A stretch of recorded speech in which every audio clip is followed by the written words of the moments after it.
Pues ahora sí, hermanos, vamos a dejar el tiempo a nuestro pastor, el doctor Armando Alducin. Adelante, Armando. Muchas gracias, Cristian. Les mando un cariñoso saludo a todos ustedes, amantes de la verdad, que siguen a Jesucristo, el Hijo de Dios, y que podamos realmente continuar edificando, fortaleciendo interiormente, más que nunca a través de su palabra. Como dice el apóstol Santiago, Dios de su voluntad nos hizo nacer por la palabra de verdad para que seamos las primicias de sus criaturas. Bueno, pues como bien dice Cristian, tenemos un tema bastante hermoso en Romanos 8, 35 al 39. Voy a dar lectura brevemente de este pasaje que dice así y después iremos examinándolo. ¿Quién nos separará del amor de Cristo? Es la pregunta que hace el apóstol Pablo.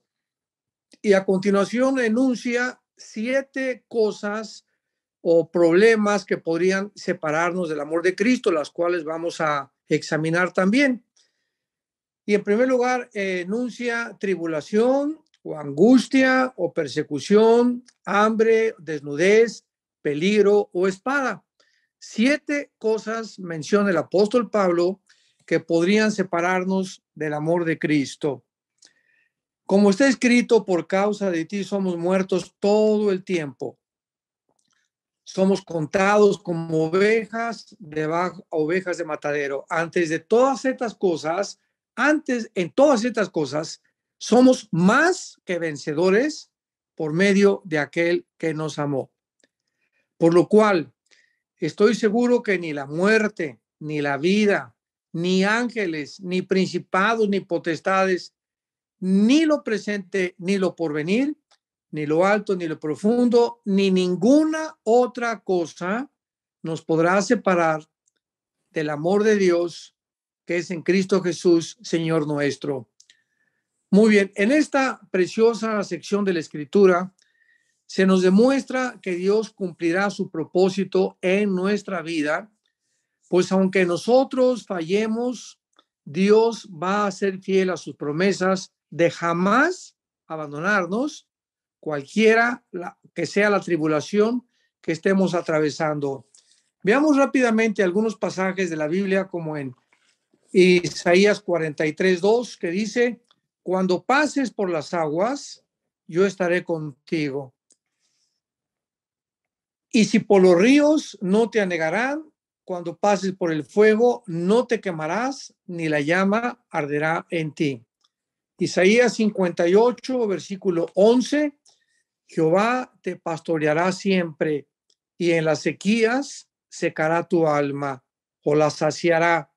Dará vigor a tus huesos, y serás como huerto de hierro, de riego, como manantial de aguas, cuyas aguas nunca falten. Encontramos en Juan, también en el capítulo 10 de Juan, una promesa preciosa de Jesucristo, versículo 27 al 29. Mis ovejas oyen mi voz y yo las conozco y me siguen. Yo les doy vida eterna y no perecerán jamás, ni nadie las arrebatará de mi mano. Mi Padre que me las dio es mayor que todos y nadie las puede arrebatar de la mano de mi Padre. Y el apóstol Pablo en Filipenses capítulo 1, versículo 6 dice: lo que Dios inició en sus vidas, también lo terminará. Entonces, todas estas promesas de las cuales la Biblia está llena, nos confirman, nos aseguran realmente que Dios está con nosotros y no en contra de nosotros. Y para comenzar, recordemos que Dios no nos va a proteger, ¿verdad?, de nuestras dificultades. O sea, estamos en un mundo muy peligroso, un mundo donde hay maldad dentro del corazón humano, un mundo donde hay maldad a nuestro alrededor, sequías, desastres naturales, etcétera, etcétera, y un mundo también donde hay un enemigo de nosotros, invisible en la dimensión espiritual, que es Satanás, sus principados demoníacos y los demonios. Así que vemos un mundo muy peligroso y sabemos que vamos atravesando solamente por un mundo ocupado por el enemigo. Entonces tenemos que recordar que las dificultades, los problemas, las preocupaciones, la persecución que podamos atravesar en este mundo están trabajando para nuestro desarrollo espiritual. Como lo dice Romanos capítulo 5, versículo 3 al 5. No solo esto, sino que también nos gloriamos en las tribulaciones, sabiendo que la tribulación o los problemas producen paciencia. Y la paciencia prueba y la prueba esperanza. Así pues, detrás de cualquier circunstancia que estemos atravesando, Dios está presente. Una vez visité un hospital a una señora ya de la tercera edad que se encontraba ya pues bastante enferma, ya casi a punto de morir. Y me preguntó que si ella podía estar segura que en la situación en que se encontraba, Jesús estaba con ella. Y le contesté con otra pregunta. ¿Usted cree cuando su hijo Jesucristo estaba en la cruz, sangrando de los pies a la cabeza, sufriendo en agonía, estaba Dios con él? Y pues me contestó, ¿verdad? Es una pregunta difícil de contestar. Le dije, claro que sí, pero vemos que detrás de este sufrimiento, los fariseos, por un lado, decían, oiga, pero ¿cómo puede ser el Hijo de Dios si la Biblia dice en el Antiguo Testamento, en Deuteronomio, que maldito el que es colgado en un madero? Este no puede ser el Hijo de Dios. Y por otro lado, los filósofos griegos decían, de cómo es posible que haya un Dios que permita que su hijo sufra de esta manera. Entonces vemos que no tanto como los fariseos, que eran los teólogos de aquel tiempo, como los filósofos o los griegos de ese tiempo, se confundieron profundamente ante el ver a Jesucristo morir en esa cruz. O sea, no entendían que detrás de esos sufrimientos se encontraba la sabiduría y el poder de Dios, que posteriormente lo iban a entender y a través de ello Jesucristo iba a ser glorificado. Entonces vemos que las tribulaciones que atravesamos están trabajando en nuestra vida para bien y nunca en contra de nosotros, aunque aparentemente pueda parecer al principio que así es. Y será en medio de todas estas tribulaciones que Dios va a mostrar su poder en nuestra vida. Por ejemplo, el apóstol Pablo, en su segunda carta a los Corintios, claramente comienza a explicarles a los discípulos que le seguían que el problema que él tenía en su carne, o sea, supuestamente Pablo tenía una enfermedad continua que le atormentaba. Muchos dicen que posiblemente haya sido un problema en los ojos, porque a los Gálatas les escribe en la carta a los Gálatas que con cuán grandes letras les escribo. Pero cualquiera que haya sido el problema que Pablo haya atravesado o la enfermedad que padecía, dice en 2 Corintios capítulo 12, versículo 7, y esto es muy, pero muy profundo para la mente madura en Cristo. Dice así, y para que la grandeza de las revelaciones no me exaltara desmedidamente, me fue dado un aguijón en mi carne, un mensajero de Satanás que me abofeteé para que no me enaltezca sobremanera. Si leemos los primeros versículos de este capítulo 12, vemos que Pablo tuvo una experiencia inigualable, una experiencia gloriosa, que fue subido al cielo estando vivo. Claro que no en el cuerpo, ¿verdad? Sino que su espíritu, igual que el apóstol Juan y que otros ejemplos que tenemos en la Biblia de santos de Dios, subieron al cielo porque la carne y la sangre no pueden heredar corrupción. Entonces, él fue sacado de su cuerpo y fue al cielo el apóstol Pablo, y dice claramente, ¿verdad? En el versículo, capítulo 12 que estamos leyendo de 2 Corintios, conozco a un hombre en Cristo que hace 14 años, o sea, 14 años después de que él tuvo esta experiencia, él comenzó a contar esta experiencia. Vemos que Pablo era profundamente humilde. Cualquiera diría, ¿qué creen anoche? Tuve un sueño que Dios me llevó al cielo. o que morí y que una persona vi a mi esposa o que vi a mi hermana, etcétera, etcétera. ¿Y cuánta gente oímos actualmente en el mundo cristiano que murió y que fue al cielo, etcétera, etcétera? Y Pablo pasaron 14 años sin que a nadie le hubiera contado esta experiencia. Fue una experiencia tremenda, imaginémonos nada más estar con Dios en el cielo y regresar a la tierra. Sin embargo, el Espíritu Santo sabía que a pesar de la humildad de Pablo, continuamos como él escribe en Romanos capítulo 7, el mal está en nosotros. O sea, aun cuando él había experimentado esto con el Señor y aun cuando Pablo era un ejemplo de humildad, había la posibilidad de que él pudiera enaltecerse, enorgullecerse algún día, y entonces Dios consideró en su sabiduría darle un aguijón a algo que lo estuviera continuamente molestando físicamente. Y entonces Pablo dice que cuando él sintió esto, pues él le pidió a Dios, versículo 8, tres veces le he rogado al Señor que lo quite de mí. Y veamos la respuesta de Dios. Dios me dijo, bástate mi gracia, porque mi poder se perfecciona en tu debilidad. En otras palabras, Pablo, no necesitas que te sane, no necesitas que puedas experimentar una vida completamente libre de problemas, sino que a través de tus sufrimientos, yo estoy perfeccionando mi poder en tu vida.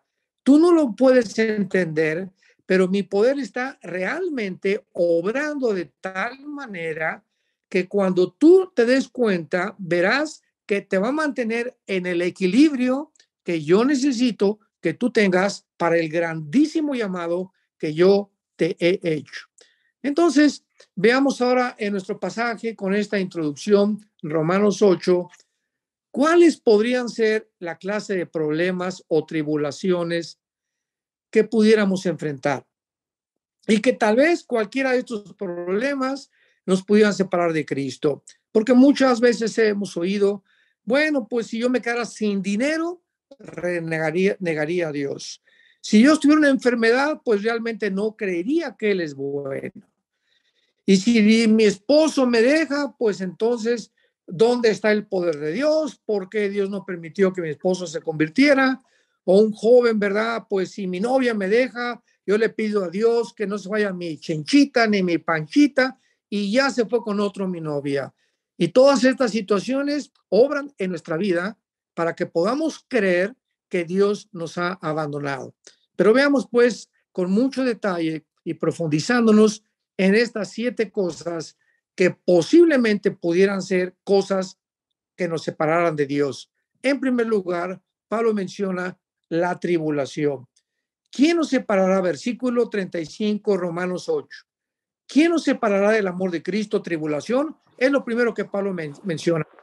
Esta palabra, tribulación, es muy importante porque es la palabra tilipsis. A los que las quieran escribir, les voy a dar algunas palabras griegas porque nos dan mucho más profundidad y más amplitud para entender lo que Pablo está diciendo. Es la palabra tilipsis, que significa presión.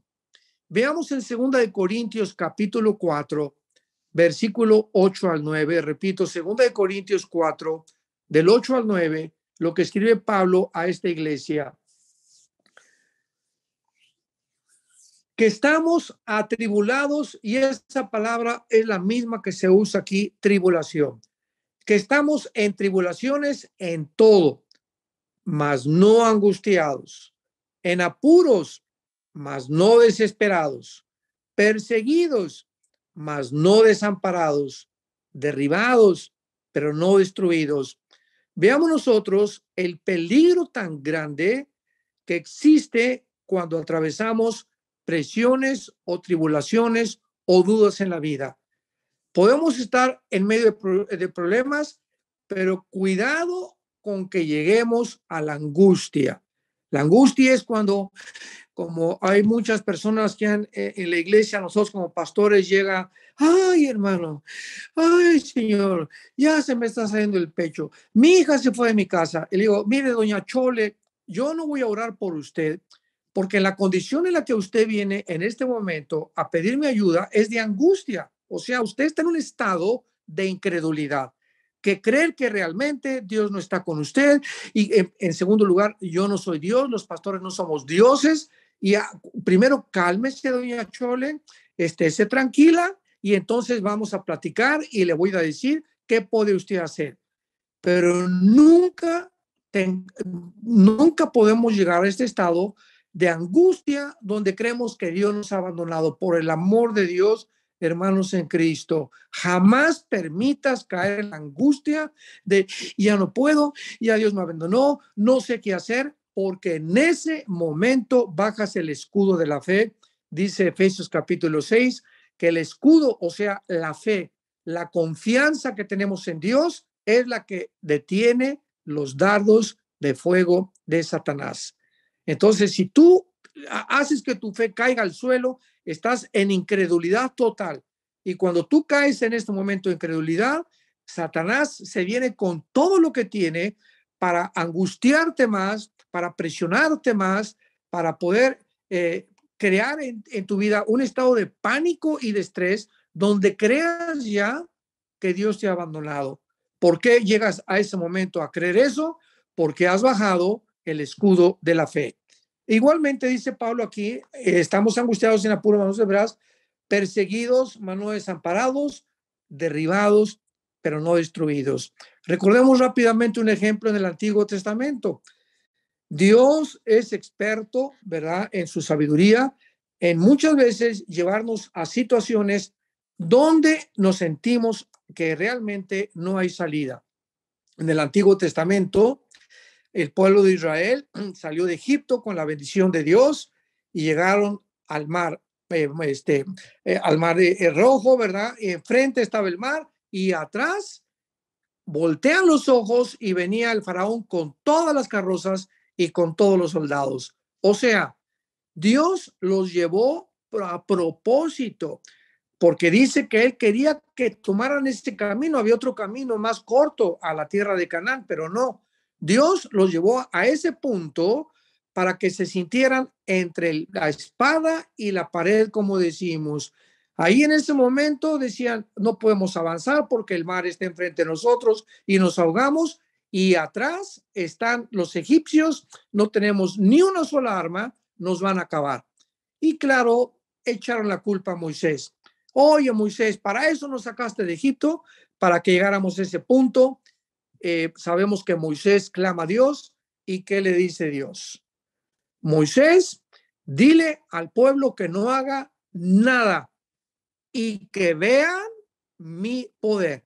Cuando llegamos a ese punto de angustia, donde creemos que no hay ninguna puerta, ninguna ventana, ninguna salida, recordemos que no podemos llegar a la angustia, vuelvo a repetir, ni tampoco sentirnos que ya vamos a morir, que ya estamos destruidos. Dios tiene un plan y de ese plan Él nos va a sacar, tarde o temprano, porque nada nos puede separar del amor de Jesucristo. Entonces, observemos cuidadosamente que todas estas dificultades pueden venir a nuestra vida, pero también se nos da la respuesta de la forma como debemos reaccionar a ellas. Nunca en angustia, nunca con desesperación. No permitas nunca en tu vida caer en este punto. Número 2. ¿Cuál es el otro problema que menciona Pablo que podía tal vez separarnos del amor de Cristo? Y la palabra es angustia. Esta palabra en el griego es steno, así con S al principio, stenochoria. Y esta palabra en el griego stenochoria, que se tradujo angustia, está formada por dos palabras separadas. Stenos, que significa angosto o estrecho, y choria, que significa espacio o territorio. Cuando las juntamos las dos, nos da la idea de estar presionado por diversas circunstancias, o sea, por diversas tribulaciones, sino la de estar confinado dentro de un espacio angosto, apretado y opresivo. Significa que muchas veces vamos a atravesar en la vida este significado, este problema en el que nos vamos a sentir, como decíamos anteriormente, ya no hay salida. Ya, ¿cómo puedo salir de aquí? Ya mi esposo me abandonó, ya, ¿qué voy a hacer sin dinero? Ya no tengo seguro social. Ya tengo una edad, ¿verdad? Estoy en la tercera edad en la que nadie me va a ayudar. Ya perdí el dinero, ya no puedo ir a la universidad, ya no puedo estudiar. Y es que ahora me voy a dedicar al alcohol, me voy a entrar a las drogas, porque no le veo ninguna salida a mi vida.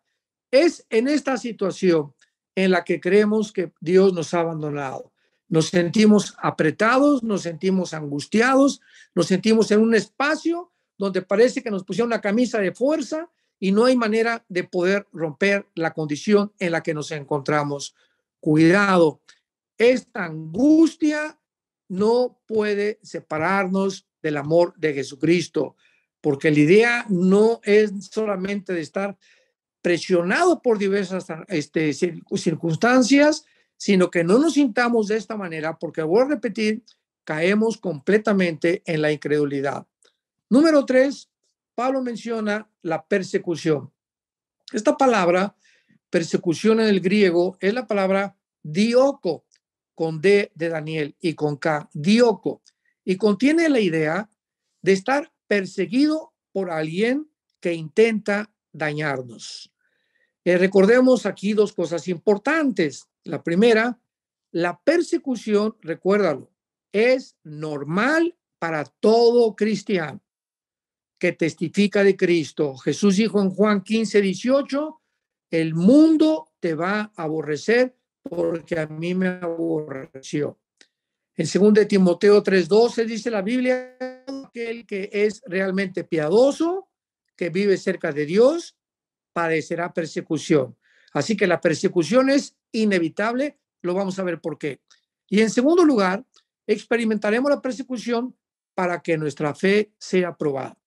Por ejemplo, tú tienes a Cristo, ya tienes 2 años en Cristo, 3 años en Cristo, vas a la escuela como estudiante y, ay, Panchito, van a comenzar tus amigos. Ya me dijeron, Carmelita, también que eres cristiana. Y tú ante esa presión de tus amigos o de la burla de tus amigos o del bullying de tus amigos, en ese momento te retractas y pues te prefieres decirles, no, bueno, sí, soy cristiano, pero no soy un fanático, ni tampoco es que le dicen aleluyas, y pues digo, estoy estudiando, y cuando comienzas a justificar y comienzas por la persecución a darte cuenta que la cobardía abraza tu corazón, tu fe ha fracasado.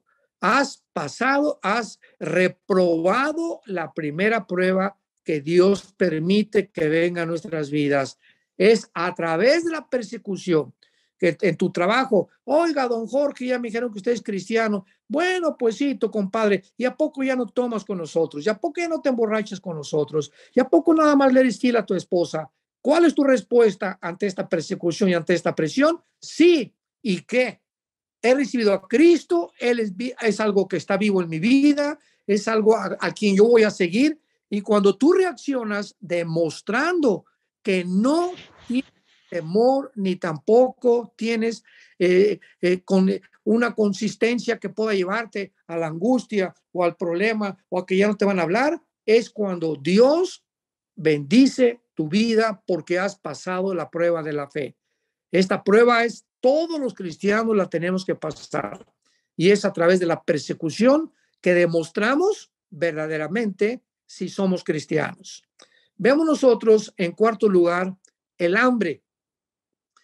La cuarta posibilidad que nos pudiera separar del amor de Cristo.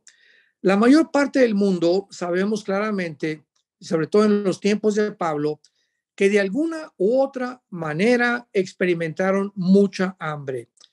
Y era posiblemente, como también puede ser actualmente, por causa de falta de lluvias en los campos, las cosechas no se pueden recoger lógicamente, por desastres como terremotos, incendios, inundaciones, plagas, etcétera, etcétera.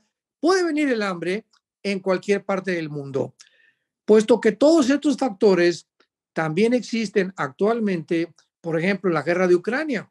Ucrania es una nación que produce el mayor porcentaje de trigo y de fertilizantes en el mundo.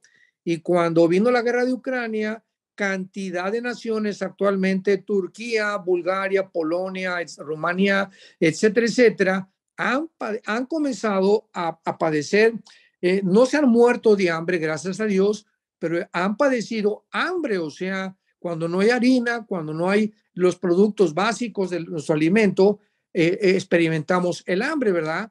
Entonces, el hambre no ha sido eliminada en nuestra época a pesar de los avances tecnológicos que tenemos.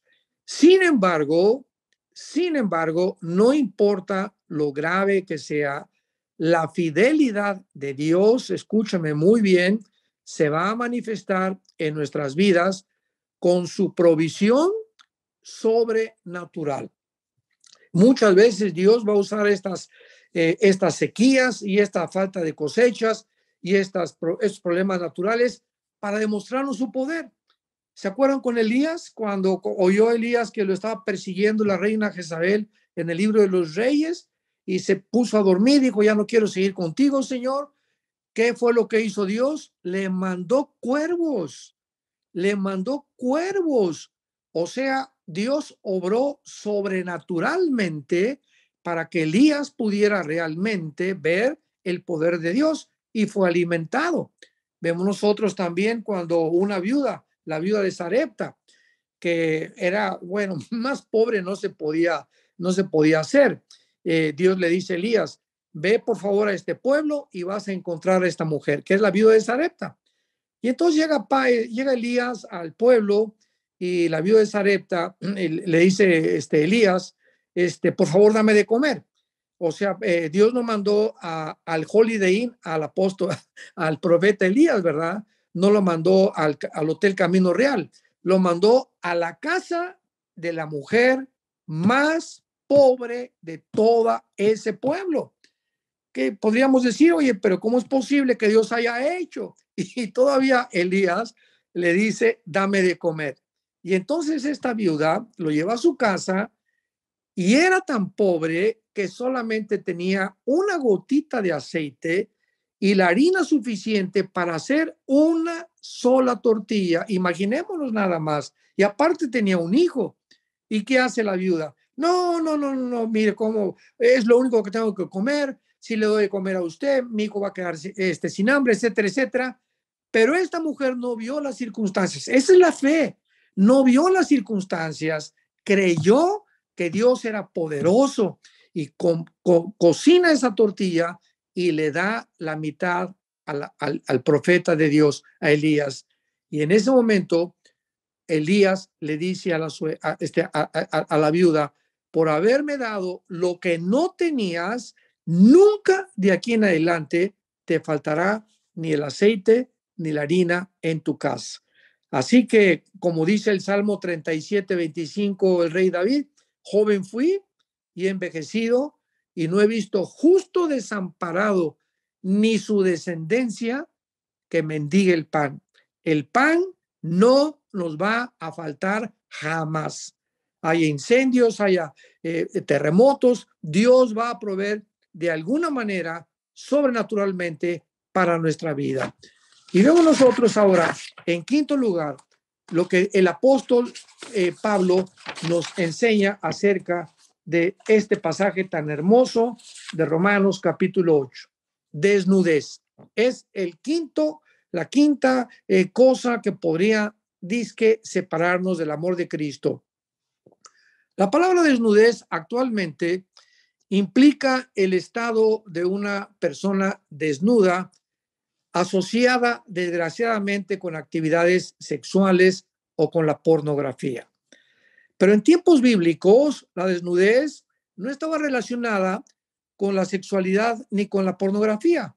La desnudez en tiempos de Pablo estaba relacionada con la pobreza, a tal grado que muchas personas no tenían con qué cubrir sus cuerpos normalmente.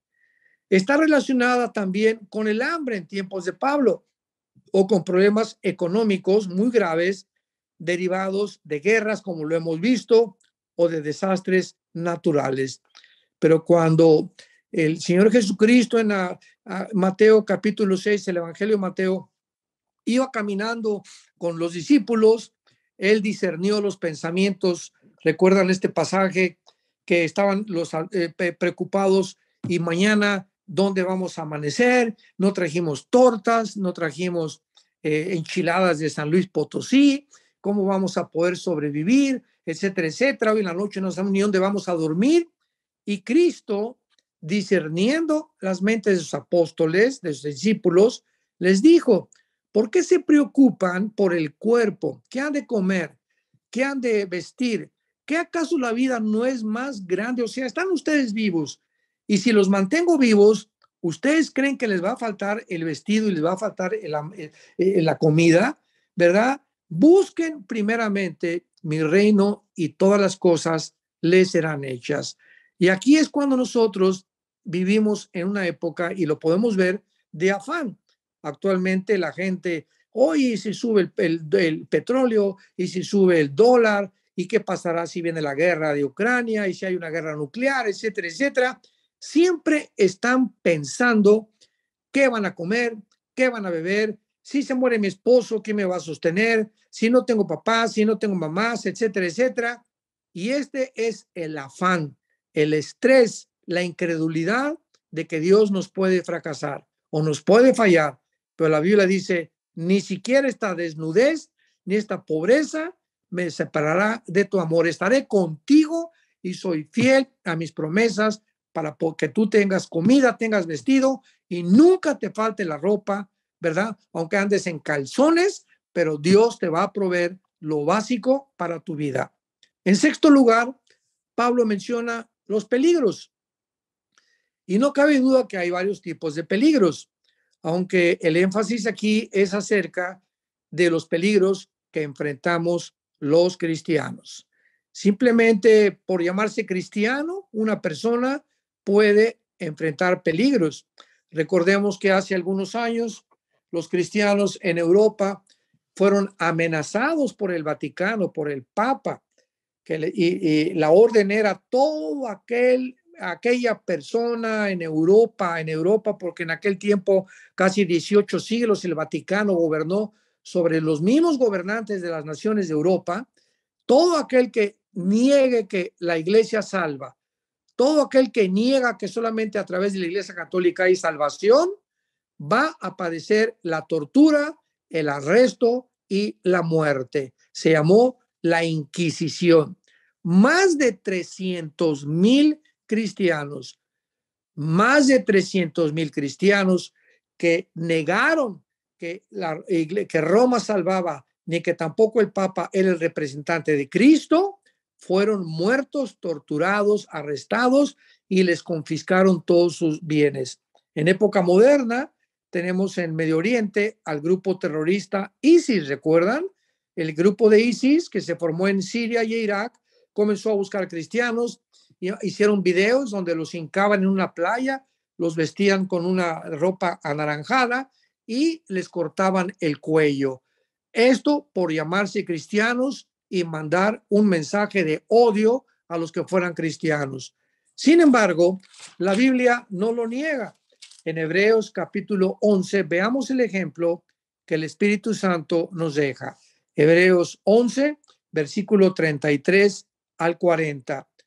Por la fe conquistaron reinos, hicieron justicia, alcanzaron promesas, taparon bocas de leones, apagaron fuegos impetuosos, enviaron filo de espada, sacaron fuerzas de debilidad, se hicieron fuertes en batallas, pusieron en fuga ejércitos. Las mujeres recibieron sus muertos mediante resurrección, más otros. Veamos aquí pues, hay cristianos a quien Dios los salva de la muerte y hay cristianos a quienes Dios no salva de la muerte. Entonces Dios trabaja de diferentes maneras con su pueblo. Por eso dice, más otros. O sea, a todos los que acabamos de leer, Dios los salvó, más otros fueron atormentados, no aceptando ni rescate a fin de obtener mejor resurrección. Experimentaron vituperios, azotes, más de ellos prisiones y cárceles, y fueron apedreados, aserrados, puestos a prueba, muertos a filo de espada. Anduvieron de acá para allá cubiertos de pieles de ovejas y de cabras, pobres, angustiados, maltratados, de los cuales el mundo no era digno, errando por los desiertos, por los montes, por las cuevas y por las cavernas de la tierra. Y todo esto, aunque alcanzaron buen testimonio mediante la fe, no recibieron lo prometido. Dios no los salvó, Dios no los protegió. Él permitió que atravesaran estos peligros, sabiendo que cuando murieran recibirían una mejor promesa, porque así es la soberanía de Dios. Recordemos a Esteban, en el libro de los Hechos. Esteban no tenía ni 22 ni 23 años de edad, y podría tener un gran futuro, Esteban, ¿verdad? Puede ser un gran evangelista, hasta apóstol puede llegar, un gran profeta. Pero ¿qué pasó con Esteban? A su corta edad, los fariseos lo mataron y lo convirtieron en el primer mártir de la historia cristiana. Entonces, hay veces que Dios permite esas cosas, hay veces que no las permite, es la soberana voluntad del Señor. Tenemos en séptimo lugar la espada, en el capítulo 8 que estamos estudiando, la espada. ¿Podrá la espada separarnos del amor de Cristo? ¿A qué se refiere Pablo aquí con la espada? Aquí se nos da a entender la violencia extrema que miles de cristianos han enfrentado y en la que han muerto, como acabamos de mencionar, han muerto como mártires por la fe. No cabe duda que China actualmente, Irán, Corea del Norte y otras naciones del mundo han perseguido y siguen persiguiendo, encarcelando y matando a los cristianos, masacrándolos cruelmente por causa de su fe en el Señor Jesucristo. Y a muchos no los salva Dios, muchos mueren de esta manera, a otros sí los ha salvado Dios. Casi todos los apóstoles del Señor Jesucristo murieron de esta manera. Recordemos las palabras de Pablo en 2 de Timoteo, ¿se acuerdan? Pablo, el gran guerrero de Dios, el apóstol de Dios, fue al cielo, bajó del cielo, tenía una enfermedad que Dios le permitió que la mantuviera para mantenerlo prudente, tranquilo y humilde. Antes de morir Pablo, lo abandonaron todos, murió en un calabozo. Bueno, más bien no murió en el calabozo, sino que escribe desde un calabozo su segunda carta al apóstol Timoteo, capítulo 4, y dice el versículo 6, ya estoy a punto de ser sacrificado. Él sabía que iba a ser echado a los leones o tal vez le iban a cortar la cabeza, pero él sabía que se encontraba ya en el Coliseo romano a punto, tal vez al otro día, que iba a morir. ¿Cuáles fueron las palabras de Pablo? Ay, pobrecito de mí, para eso te he servido, Señor, y para eso fui un buen cristiano, y para eso fui un testimonio, para acabar así. Aquí frío, no tengo, con un frío tremendo que tiene que llegar Timoteo para darle un saco o una manta para poder cubrirse el frío que tenía Timoteo. Sin embargo, ninguna de esas palabras salió de su boca, sino que dice, he peleado la buena batalla, he acabado la carrera, he guardado la fe. Por lo demás, vean la seguridad de Pablo. Por lo demás, me está guardada, ¿en dónde? En el cielo, claro, ¿verdad?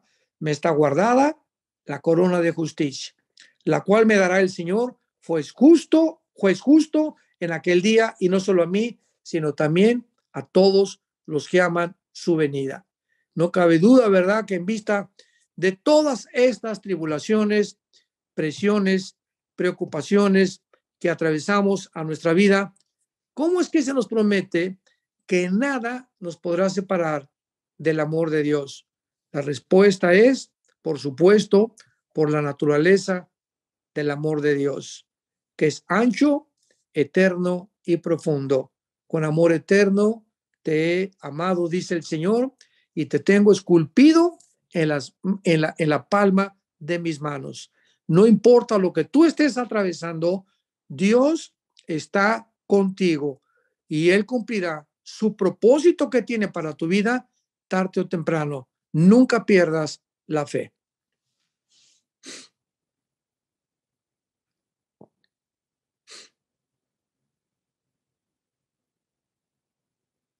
¿Hay preguntas, Cristian? Amén. Sí, aquí Jamie Montes hace una pregunta y dice que si la persecución que menciona Pablo también puede ser espiritual. Bueno, eso no hay ninguna duda al respecto, ¿verdad? Porque no tenemos guerra contra carne ni contra sangre, Efesios capítulo 6, versículo 12, sino contra principados, gobernantes de las tinieblas. O sea, la persecución espiritual siempre, de ahí la importancia que en Efesios 6 el apóstol Pablo dice, pónganse todos los días la armadura de Dios, porque no tenemos lucha contra sangre y carne. Entonces, hay una persecución continua a las 24 horas espiritualmente contra nosotros. Por eso no podemos darnos el lujo de separarnos de la Biblia ni de nuestra vida de oración. Doctor Armando, buenas noches. Por ahí preguntan, ¿sí me escuchas? Sí, claro. Preguntan que una cosa, pues es bien lindo tener la Biblia en la mente, ¿verdad? Y memorizar estos versículos que son hermosos y de mucho ánimo para nuestra vida. Pero dicen una cosa es la parte teórica, ¿verdad? Y otro, ¿cómo puedo llevar todo esto en la práctica? ¿Cómo puedo tener esta seguridad, esta confianza? ¿Cómo puedo llevarlo en medio de las situaciones a cabo? Viviendo lo que nosotros creemos. Dice el apóstol Santiago, no sean solamente oidores de la palabra, porque hay muchos cristianos que oyen, tienen la teoría, etcétera, etcétera. Por ejemplo, un varón, ¿verdad? Nosotros como hombres se nos manda en Efesios 5 amar a nuestra esposa. Bueno, ya no sé que tengo que amar a mi esposa. Lo he oído muchas veces porque dice la Biblia. La pregunta es, ¿lo estoy viviendo? ¿Realmente ella es la reina de mi casa? ¿Realmente soy un hombre considerado con ella? ¿La atiendo? ¿La trato con respeto? ¿Soy fiel a ella? No solamente cuando está, sino también cuando yo no estoy con ella, cuando estoy solo, cómo veo otras mujeres. Entonces, yo puedo tener todo el conocimiento, pero si no practico, si no vivo en carne propia lo que yo sé que es mi responsabilidad delante de Dios, vivo engañado, porque es muy fácil vivir engañado. Los jóvenes, ¿verdad? Saben que 1 Corintios capítulo 6, huyan de la fornicación, cualquier otro pecado que el hombre cometa está fuera del cuerpo. Ahora pregúntate, ya lo sabes, vas a los estudios, a lo mejor estás en la alabanza, a lo mejor quieres ser predicador. Ahora pregúntate, ¿cómo tratas a tu novia? ¿Tratas a tu novia con respeto? ¿Eres honesto con ella? ¿O te estás acostando con ella o te estás acostando con tu novio? Y eres la alabanza. Entonces, ahí otra vez vemos el caso de cristianos engañados. ¿Cómo podemos nosotros vivir realmente una vida cristiana cuando estamos practicando, cuando no solamente somos oidores, sino hacedores? Dice Santiago capítulo 1, estamos viviendo lo que sabemos que es nuestra responsabilidad delante de Dios. Amén. Buenas noches, Padre, aquí desde la Ciudad de México. Dios los bendiga a todos. Qué gusto de oírte. Sí, aquí estamos escuchándote, Estefano y yo. Así que ha sido de mucha bendición la predicación que acabamos de escuchar, ha sido un bálsamo para nosotros precioso. Y bueno, aquí la palabra del Señor dice que me seréis testigos, y como tú dijiste, esa palabra es martureo, ¿verdad? Entonces Dios está diciendo que tenemos que estar dispuestos a ser mártires también por la causa y la obra del Señor. Y aquí hay una muy buena pregunta, donde dice la hermana Deira, muchos hermanos son encarcelados, condenados, en muchas partes del mundo, musulmanes, etcétera, etcétera. ¿Cómo se debe de orar por los cristianos perseguidos en otras partes del mundo? Bueno, simplemente porque como lo vimos anteriormente, no sabemos la voluntad de Dios, si quiere que se mueran en la cárcel o que sean liberados. Nuestra oración siempre es, Señor, te pido que en medio de lo que estos hermanos están viviendo, les des fortaleza, los sostengas, y sabemos que las promesas de Dios, que no hay nada torcido ni perverso en ella, todas ellas son rectas al que entiende y razonables a los que han encontrado la sabiduría. Proverbios capítulo 8.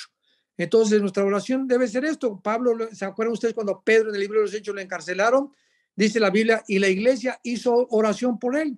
No dice la Biblia qué específicamente pidieron, pero simplemente, Padre, te pedimos que Pedro, perdón, si es tu voluntad, dice la Biblia, hágase tu voluntad en los cielos como la tierra, y como muchas veces no sabemos cuál es su voluntad, simplemente creemos en su soberanía. Te pedimos por Pedro, te pedimos que lo fortalezcas, y si es posible, ¿verdad, Señor? Y si es tu voluntad, sácalo de la cárcel. Y fue la voluntad de Dios sacarlo, mandando un ángel sobrenaturalmente de su prisión. Entonces, así debe ser nuestra oración siempre. Padre, tú sabes la condición de los enfermos igual, ¿verdad? Vamos a orar por este enfermo, Señor. Padre, te pedimos que lo levantes, que lo fortalezcas, que le llenes sobre todas las cosas un poder sobrenatural en tu corazón y en su vida y en su mente, por lo que está atravesando en este valle de sombras y de lágrimas. Sin embargo, Señor, lo ponemos completamente en tus manos, sabiendo que tu voluntad para esta vida es perfecta, agradable y buena. Aquí hay otra muy buena pregunta. Muchas gracias por esta respuesta. Hay otra pregunta muy buena. Dice, ¿puede dañar a un cristiano en obediencia la brujería o ataques satánicos? No, absolutamente no. Dice en Isaías 59, ninguna arma forjada prosperará contra ti, sino que Dios te librará y mostrará su salvación. Entonces, un cristiano que vive en obediencia es un cristiano que está cercado por el poder de Dios. Es un cristiano que tiene la fe donde los dardos del maligno no pueden llegar. Es un cristiano que tiene la espada, que tiene el casco de la salvación, que está seguro a quién pertenece y a quién está siguiendo, y no hay absolutamente ningún poder del cielo en la tierra, ni debajo de la tierra, que te pueda hacer daño.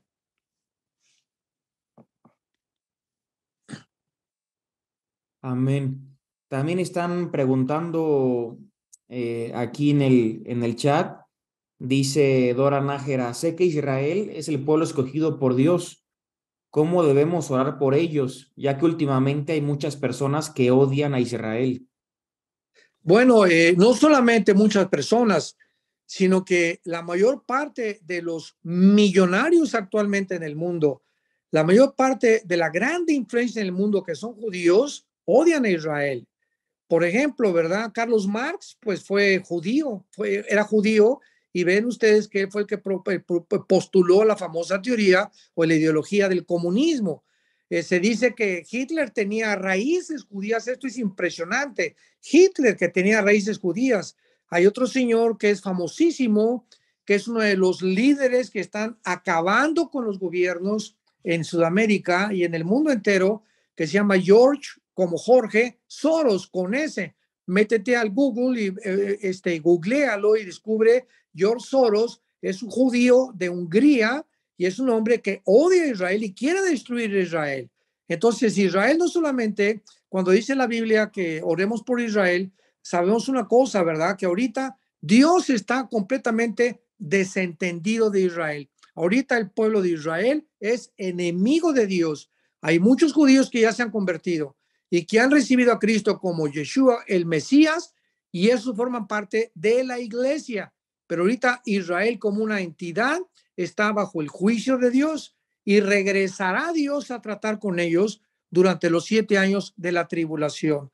Entonces ahorita, ¿verdad? No hay judío, no hay israelita, no hay griego, no hay nadie, ¿verdad? Que Dios tenga un plan específico. Ahora todos las nacionalidades somos un cuerpo en Cristo y ahora Dios vive y vela por todos aquellos, no importa su origen étnico, para que vivamos cerca de él. Antes, cuando decimos oremos por Israel, estamos orando para que se cumplan las promesas de Dios que se van a cumplir en el futuro respecto a la tierra de Israel, que les pertenece a ellos, pero que hasta que se arrepientan, Dios va a poder cumplir esas promesas, porque ahora viven actualmente en rebelión y en desobediencia en contra de él. Simplemente Tel Aviv, la capital de una de las ciudades más famosas que era capital de Israel, Tel Aviv, es el centro de los gays internacional. Es la ciudad con más homosexualismo en el mundo, Tel Aviv. Imaginémoslo nada más y recordemos lo que dice en Apocalipsis capítulo 11, que Israel se va a convertir como Sodoma y como Egipto. O sea, se va a convertir en un centro de degradación moral y de mundanalidad antes de que Jesucristo regrese. Amén, amén, Armando. Aquí hay una pregunta muy buena también, dice Saúl David. ¿Qué consejo nos puedes dar para resistir estos malos tiempos y padecimientos, aparte de la oración y acercamiento con Dios, ya que hay ocasiones que por más que tengamos comunión con Dios, sentimos que no nos responde y ahí es cuando nuestra fe es realmente probada? Bueno, cuando tú tienes esa fe que tú me acabas de mencionar y cuando tienes esas convicciones, nunca puedes pensar que Dios te ha abandonado. Precisamente por eso tienes esas convicciones.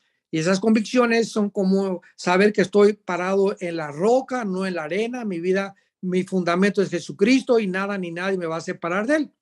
Y dice en Josué capítulo 1, versículo 8 y 9, cuando muere Moisés y Josué tiene que tomar el cargo de liderazgo de Israel, pues nos imaginamos a Josué, ¿verdad? Pensando, ahora yo soy el comandante en jefe del ejército de Dios, pues voy a planear cómo entrenar a mi ejército, que dispare mejor con las flechas, y vamos a planear cómo vamos a asaltar Jericó, que era la primera ciudad que tenían que asaltar. Y cuando Dios ve, nos imaginamos que todos estos pensamientos estaban en el corazón de Josué. Le dice, mira, Josué, de día y de noche. Bueno, Señor, yo nada más a las 12 del día leo la Biblia. Bueno, ¿estás sordo? De día y de noche. Bueno, Señor, yo nada más de noche leo la Biblia. Bueno, ¿estás sordo o te lo vuelvo a repetir? De día y de noche. De día y de noche. Meditarás en este libro de la ley. Otra vez, ¿cuándo? A las 5 de la tarde, no, de día y de noche. Y si tú haces esto y la lees, la guardas, la memorizas, la digieres en tu corazón, te prometo que todo lo que hagas va a prosperar.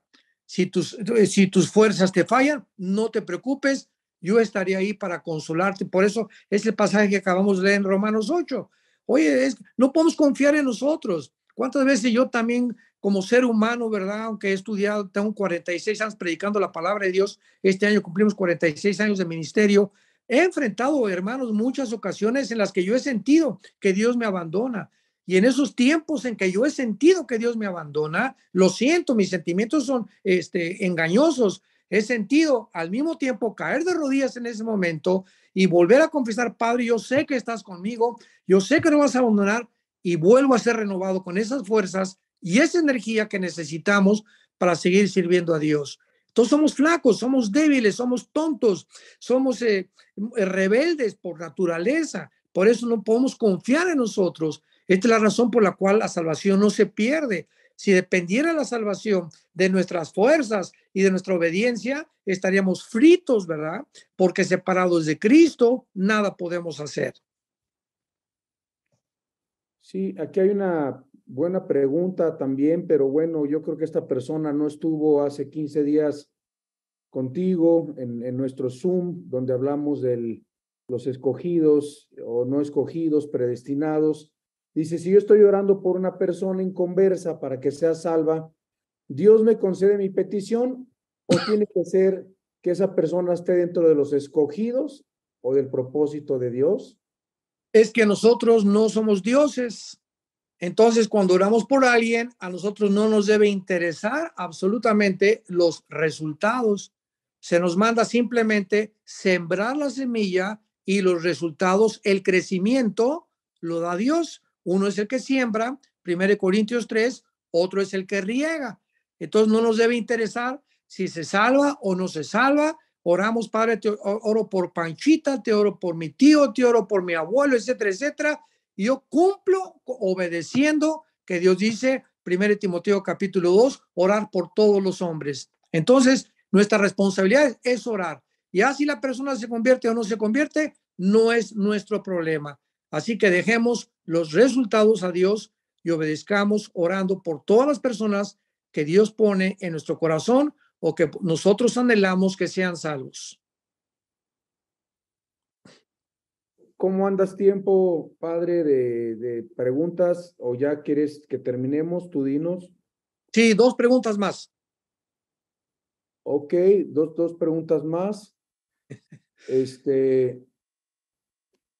Ok, aquí dice, pastor, en el milenio los que fuimos raptados se podrán casar y procrear. Dios lo guarde, de Ingrid Miranda. Claro, en Isaías 65, que describe claramente la vida en el milenio, el profeta Isaías claramente lo dice, ¿verdad? Sin ningún lugar a dudas.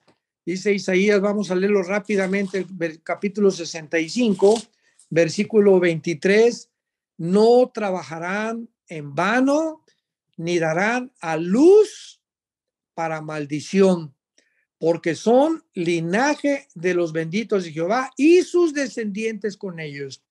Entonces recordemos algo, Dios hizo dos sexos, dos géneros nada más, el hombre y la mujer. Entonces en el milenio va a haber hombres y va a haber mujeres salvadas. ¿Y qué nada más nos vamos a estar mirando?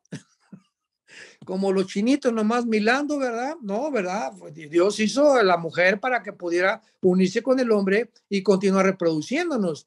Entonces, qué absurdo sería que en el milenio estuviéramos hombres y mujeres y ya no hubiera reproducción, como lo dice Isaías 65, versículo 23. Ok, la última pregunta, como nos dices, gracias, de Katia Sánchez, que hace dos preguntas en una. Buenas noches, soy Fernando. ¿De qué ovejas habla Juan 10:16? ¿Dónde dice tengo otras ovejas que no son de este redil? ¿A qué se refiere? Bueno, ahí se refiere a las ovejas que somos nosotros, que no formamos parte del pueblo de Dios de Israel. Entonces, amén, Jesús vino a las ovejas de Israel, venía a cumplir las promesas de Dios para poder hablarles por última vez al pueblo de Dios para que regresara a Jehová. Lo rechazaron, lo crucificaron, lo enterraron, restó a los 3 días y la iglesia que no existía en el Antiguo Testamento fue formada. Entonces ahora la iglesia es una entidad completamente diferente a Israel. Dios está divorciado, así lo dice Jeremías, está divorciado, le dio carta de divorcio a Israel, está separado de Israel. Dios dejó a Israel completamente y a nosotros sustituyó a Israel por la iglesia. Sin embargo, Dios no se ha olvidado de Israel. Capítulo 9, 10 y 11 de Romanos, que están ustedes estudiando, lo van a comprobar ahí. Entonces Dios va a regresar otra vez en la tribulación, que es el desierto, donde va a tratar con ellos y a través de la purificación y de la angustia y de los problemas y los sufrimientos de los 21 juicios, trompetas, sellos y copas de la tribulación, los judíos se van a convertir y los que se conviertan entrarán al reino milenial. Entonces ahí se refiere Cristo. Estas ovejas que no son mis de redil es la iglesia de Jesucristo, el cuerpo de Cristo al cual pertenecemos nosotros. Pues muchísimas gracias. Ya son las dos más que tú nos decías. Claro que hay más preguntas, pero si el tiempo se ha terminado, lo dejamos hasta acá y nosotros nos quedamos respondiendo algunas preguntas más. Te agradecemos mucho, doctor Armando Alducin, por estar con nosotros esta noche y por nuevamente tomar y arropar este grupo tan hermoso de tantos países y de vida nueva, y por estar con nosotros en esta noche. Saludos a Martita, a toda la familia, que Dios te bendiga, pa. Gracias, y los invito a todos a que continuemos orando por mi nieto Estefano. Oremos. Dios y Padre de Jesucristo, nuestro Señor, el gran pastor de las ovejas, por el pacto sempiterno, un pacto, Señor, al cual nosotros pertenecemos como tus hijos, como tu pueblo. Te damos gracias, Padre, por las enseñanzas, el valor, la fortaleza que nos infunde tu santa palabra, que es viva y eficaz y más cortante que toda espada de dos filos. Señor, nos unimos como tu pueblo para orar por tu hijo y por tu siervo Estefano, y también por Alán como su padre. Los dos necesitan mucha fortaleza, necesitan en este tiempo que están atravesando, Señor, la infusión de tu espíritu de una forma especial, sobrenatural, para que ellos puedan aferrarse a esa cruz y poder descubrir, Señor, que todo lo podremos en Cristo Jesús, nuestro Salvador.